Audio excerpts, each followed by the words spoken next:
بسم الله الرحمن الرحيم والصلاة والسلام على رسول الله. اللهم لك الحمد حتى ترضى ولك الحمد إذا رضيت ولك الحمد بعد الرضا. Assalamu alaikum wa rahmatullahi wa barakatuh, dear brothers and sisters in Islam, and welcome again with a majlis from Majaalis Ramadan. And inshallah ta'ala we'll discuss juz' number 28. Juz' number 28 have the following surahs: Al-Mujadala, Al-Hashr, Al-Mumtahana, Al-Saf, Al-Jum'ah, Al-Munafiqun, and Al-Taghabun, Al-Talaq, and Al-Tahrim. As for a quick summary of this juz', number of issues relevant to the Medina community.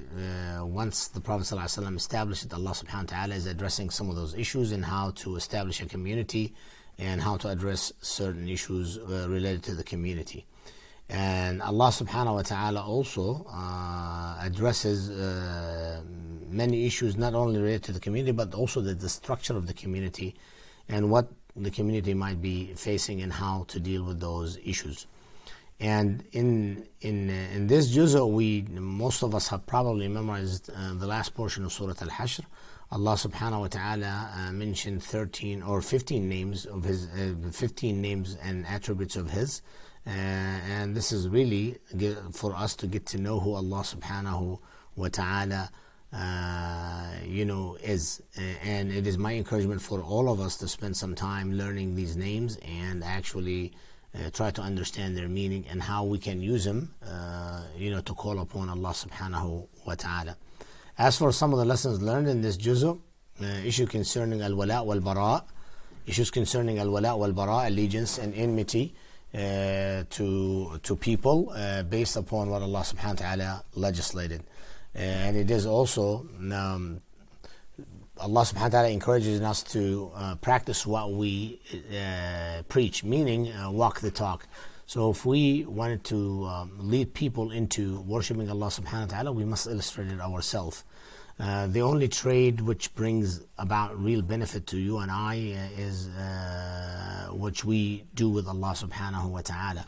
And that's the best way one can gain the benefit of this life and in the hereafter. Another lesson learned, that we are advised not to cling on to this world. And this world is only a transitional world in which we earn our deeds to imma jannatun wa imma nar, to set us whether inshallah ta'ala to be people of Jannah and wal-iyadhu billah not to be from people of hellfire. Allah subhanahu wa ta'ala's power is all encompassing, and knowledge that comes clear in this juz'ah as one of the lessons learned. Allah subhanahu wa ta'ala continued to emphasize His power and His knowledge, that Allah subhanahu wa ta'ala has the knowledge of everything. And we are encouraged to have taqwa, be mindful of Allah subhanahu wa ta'ala and spend in the cause of Allah subhanahu wa ta'ala. Allah subhanahu wa ta'ala also toward the end of this juz'ah give advice to the wife and to the husband, in which the wife must not make the life difficult for the husband, while the husband should really create an environment for upbringing of the children in the best way, in the best manner that is pleasing to Allah subhanahu wa ta'ala. These are some of the lessons learned from this juz'ah. We ask Allah subhanahu wa ta'ala to continue to benefit us from the Quran.